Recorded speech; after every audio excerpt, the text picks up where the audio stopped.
जीवन में किसी भी चीज़ का मूल्य क्या है, तो मूल्य इस कहानी के माध्यम से मूल्य समझाया गया है कि आपके जीवन की अहमियत क्या है, आपके जीवन का मूल्य क्या है। तो एक व्यक्ति महात्मा गौतम बुद्ध के पास जाकर के पूछा, महात्मन मुझे ये जानना है कि मेरे जीवन की कीमत क्या है, मेरे जीवन का मूल्य क्या है, वास्तव में मेरा जीवन का उद्देश्य क्या है। तो उन्होंने कहा कि इसको समझने के लिए आपको प्रैक्टिकल दौर में जाना पड़ेगा, प्रैक्टिकल चीज़ों में।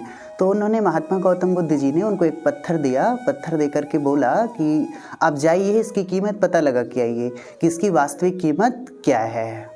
तो पत्थर को लेकर के वैरायटी जगहों पर पहुँचे। माना सबसे पहले वो सब्जी बेचने वाले के पास गए, तो सब्जी बेचने वाले को पत्थर को दिखाया तो आलू बेच रहे थे। उन्होंने पूछा कि इसकी क्या कीमत है।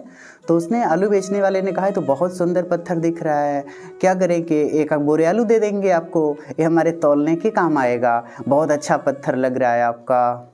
तो फिर जब आगे तो उन्होंने कहा कि नहीं, मुझे पता चला कि आप इसकी क्या कीमत लगा रहे हैं, मुझे इसको बेचना नहीं है, क्योंकि महात्मा गौतम बुद्ध का पत्थर उन्होंने इसको बेचने से मना किया है, बस कीमत जानने के लिए उन्होंने बताया है। फिर आगे जब वो बढ़े, दूसरे के यहाँ पहुँचे, माना फल बेचने वाला था, सेव बेच रहा था। तो उससे जाकर के उन्होंने पूछा कि महात्मन एक पत्थर मेरे पास है, आप क्या बता सकते हैं इस पत्थर की क्या कीमत है। तो उन्होंने देखा फल वाले ने, तो फल वाले ने कहा हम आपको एक पसेरी सेव दे देंगे, इसकी कीमत एक पसेरी सेव ही हम दे सकते हैं। तो उन्होंने कहा कि नहीं, मुझे पता चला कि आप इसकी क्या कीमत लगा रहे हैं, मुझे इसको बेचना नहीं है आपको, बस इसकी कीमत जानने के लिए हम आपको दिखा रहे थे। अब वो आगे बढ़ा, तो आगे जा कर के गया तो एक सोनार के पास पहुंचा। तो सोनार ने देखा, उसको बहुत ध्यान से परखा, समझा। फिर सोनार ने कहा ये पत्थर कहाँ से पाया आपने। तो उन्होंने बताया तो महात्मा गौतम बुद्ध जी का पत्थर उन्होंने मुझे दिया है और इसकी कीमत जाननी चाहिए। तो उन्होंने कहा अगर इसकी कीमत हम लगाएंगे तो 2 किलो सोना दे सकते हैं। तो सोचने लगा कि इसकी कीमत अचानक 2 किलो सोने तक आ गई। माना जो व्यक्ति जिस लेवल का है उस लेवल का उसका कीमत लगा रहा है। तो फिर उन्होंने कहा कि नहीं, मुझे इसको बेचना नहीं है, महात्मा जी का पत्थर है, उनको वापस भी करना है हमको, आप अच्छा किए, बता दी इसकी कीमत क्या है। अब वो जाकर के एक जवाहिरी के पास पहुँचे। जब जवाहिरी के पास पहुँचे, वो देखा बहुत ध्यान से, तो पूछा कि ये पत्थर कहाँ से पाए।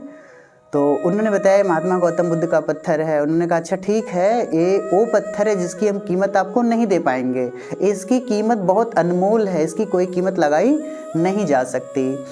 अब ये बात इतनी सारी चीज़ों को लेकर महात्मा गौतम बुद्ध जी के पास पहुँचे। जब बुद्ध जी के पास पहुँचे तो बुद्ध जी ने पूछा कि क्या हुआ, तो किसी ने कुछ बताया। तो उन्होंने कहा हाँ, जिसके पास मैं गया, जिसकी जितनी क्षमता थी उस अनुसार वो कीमत बता रहा था।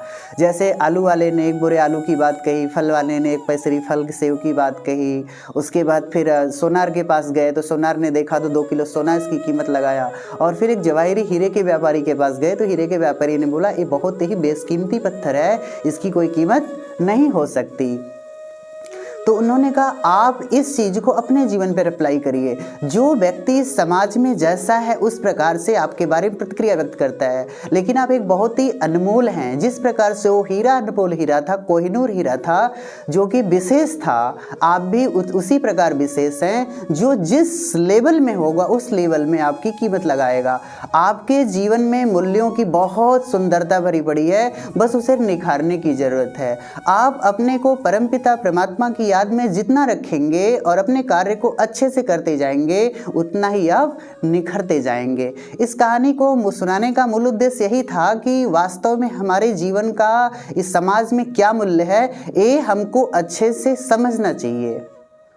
ठीक है, ओम शांति।